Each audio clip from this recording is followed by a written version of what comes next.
E aí, gente, Hackman aqui. No vídeo de hoje a gente vai falar sobre proto-teorias, né? Que é a nossa tag que tem a ver com teorias do próprio canal relacionado aos assuntos que nós falamos. Como a gente fala muito sobre inteligência artificial e do papel da consciência na questão da inteligência artificial, né? Você criar sistemas conscientes, né? Programas virtuais ou robôs que são conscientes, que até agora é impossível, né? Mas a gente vai desenvolver cada vez mais as nossas equações para tentar fazer algo decente. Embora, mesmo esse vídeo aqui, a gente vai mostrar coisas bem assim no começo, a gente está tentando entender como realmente representar a forma como o cérebro aprende e funciona. O que é muito importante para a inteligência artificial de várias maneiras. E eu queria mostrar primeiro esse artigo que tem muito a ver com os microtubos que a gente viu nos outros vídeos da Orchior Theory. Então, para quem não lembra, a Orchior Theory é uma teoria que tem a ver com a questão que nós temos os neurônios no cérebro, né? Bilhões. Nesses neurônios nós vamos ter a forma como eles são arquitetados, né? Vão ter os dendritos, que são vários bracinhos que eles têm. O axon, que vai ser o braço que conecta em outros neurônios, né? Que também vai ter a sinapse, que vai ser o que vai transmitir os neurotransmissores de lugar para o outro entre os neurônios. Mas uma coisa que é importante é que, segundo a Orchior Theory, que a gente já viu no canal, esses microtubos, que é onde acontece, segundo essa teoria, a questão da consciência, né, e a propagação da informação no cérebro. Então, basicamente, é ele que dá pra gente capacidade de conseguir raciocinar, segundo essa teoria, né?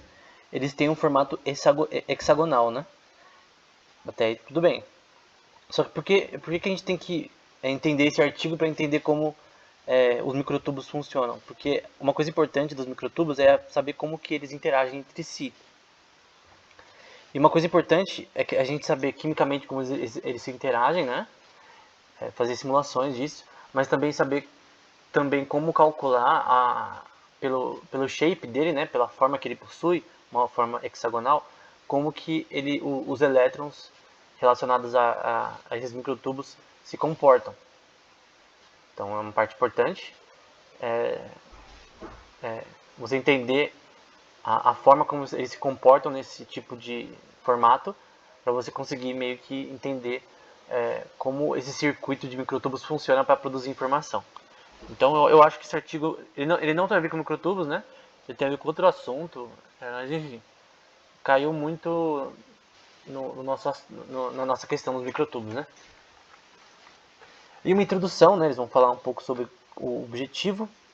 Vai falar que recentemente teve interesse científico, né? Em materiais de filme, como fala? Esse team tem a ver com finos, né? Para várias aplicações em eletrônicos. Então o objetivo aqui é mais para a parte eletrônica. Aí vai falar sobre semicondutores magnéticos diluídos, para também na parte eletrônica. Enfim, o propósito aqui é eletrônica, né? De repente processador ou algo desse tipo. E o objetivo que ele quer que tá no título do paper, é da questão de calcular o espectro de energia de um elétron, né? Ou dos elétrons em um objeto hexagonal. Que eu não sei porquê, por que hexagonal, eu não entendi porquê, mas enfim, eu não sei qual objeto que eles querem identificar relacionado a isso. Aí ele vai dizer que eles solvem a equação de Schrödinger, né? Relacionado a essa geometria hexagonal. Para quem não lembra, a equação de Schrödinger tem a ver com o cálculo do movimento das partículas no estado quântico. Então, quando as partículas estão no estado quântico, você usa variações da equação de Schrödinger para conseguir calcular o movimento das partículas nesse estado, né? A probabilidade do, de onde elas estarão, né? E basicamente é isso que eles vão fazer nesse artigo. É basicamente isso. Esse é o objetivo, calcular é, esses efeitos dos elétrons nesse objeto hexagonal usando a equação de Schrödinger, que é padrão disso. E aí eles vão mostrar como funciona esse objeto, né? Você vai ver que tem vários hexágonos, obviamente, nessa imagem bidimensional. A questão é que dos microtubos a gente não vai ter uma coisa tão junta, né? Mas eles estão conectados entre si e basicamente, se a gente separar um pouco esses hexágonos, a gente vai ter sim a questão, uma analogia legal do funcionamento dos microtubos na sua parte geométrica. E aqui, gente, recentemente eu vi uma foto de microtubos que é igualzinho a essa. A que eu tenho aqui, que eu mostrei, não é, eu não achei essa foto. Mas eu achei no Creative Commons uma foto bem parecida, que mostra como o formato dos microtubos é bem parecido com esse formato aí. A forma que ele é construído, né, nos nossos neurônios. Então lembrando, gente, que a gente tem trilhões de microtubos no nosso cérebro. Porque pensa, a gente tem bilhões de neurônios. Nesses neurônios tem um número bem grande de microtubos em cada um. Então é tenso. Mas basicamente esse paper não tem nada a ver com os microtubos, de nenhuma maneira. Mas enfim, eles representam bastante esse mesmo conceito. Então eles querem calcular o movimento das partículas nesses tipos de forma geométrica, né? E aí a equação principal, né? Então eu não vou passar pelas outras partes porque acho que não faz sentido eu correr pela parte matemática e explicar cada coisa porque é bem complexo. Mas basicamente o objetivo foi atingido, né, de calcular a propagação da onda relacionada aos elétrons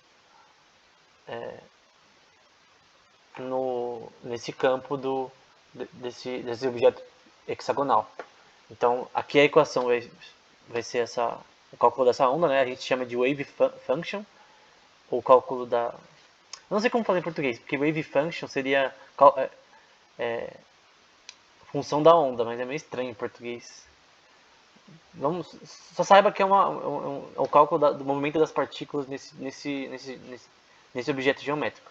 Aí a soma, tá comendo um azinho ali, né? Mas a soma dos estados A, menos 1, vezes o exponencial. Esse K provavelmente é momentum. Momento não é a posição da partícula, é uma questão relacionada ao movimento das partículas no estado quântico também, mas enfim, momentum deveria pegar uma explicação mais simples, e esse x provavelmente aí é a posição das partículas, né? Então aqui vai ser exponencial ali, da parte do final dessa equação, provavelmente uma matriz com campo I, né, nesse caso, vezes k, que provavelmente é momentum, e x, que provavelmente é a posição da partícula, né? Então isso daqui vai calcular a soma das partículas que vai propagar na onda, né? Você vai ter milhares de partículas propagando nesses objetos. Basicamente isso daqui vai calcular o movimento dessas partículas nesse tipo de objeto. E aqui vai falar nos lados desse hexágono, né?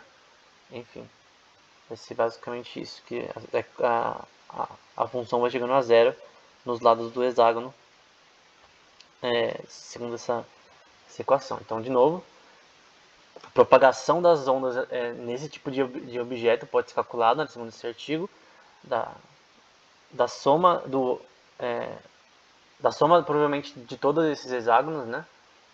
Nesse caso, a soma dos hexágonos que você quer calcular, do circuito, né? No cérebro você teria um número absurdo, né? E depois ali o exponencial do momentum e da posição da partícula, que basicamente vai calcular onde ela está e onde ela estará, né? Enfim. Aí você pode perguntar, para que eu estou mostrando isso? Qual que é o objetivo? De novo, se não ficou claro de repente, né? O objetivo dessa equação é calcular o movimento de partículas no estado quântico, provavelmente, né? Em um objeto hexagonal. E é realmente o objeto que a gente precisa entender o movimento dele, que é os microtubos. Então essa equação aqui ela é uma mão na roda pra gente, embora não tenha sido feita para esse propósito. E o resultado, eles conseguiram calcular como a onda propaga nesse tipo de, de, de objeto geométrico, né? O espectro da partícula nesses objetos hexagonais, né? Talvez a gente teria que mudar um pouco essa equação para ter relação com o cérebro humano, porque ela não leva em conta a questão da interação dos microtúbulos, mas já é um começo. Então não estou falando que essa equação ela já é um fim em si mesma na questão dos microtúbulos, mas ela pode ajudar. Então a gente vai usar ela no futuro. Eu estou mostrando certinho porque essa equação ela vai ser muito importante para a nossa teoria no futuro. Então, gente, aí o cálculo aí nessa parte, né? O resultado na prática, né? Da propagação relacionada a a, né, a propagação da onda nesses objetos hexagonais. Enfim, isso é importante, gente, porque a gente tem que entender como criar uma equação que realmente consiga explicar da melhor maneira possível, né? Não de uma maneira exata, né? Que nem a gente tentou na outra, mas a gente tem que evoluir porque aquilo está um nicho ainda. A equação que a gente viu no outro vídeo está um nicho ainda. Essa aqui que a gente vai ver no próximo também tá ruim ainda. A gente vai ter que ir aproximando ela ao máximo até ela ficar o melhor possível, né? Enfim. E era isso, gente. Até o próximo vídeo. Então, até mais.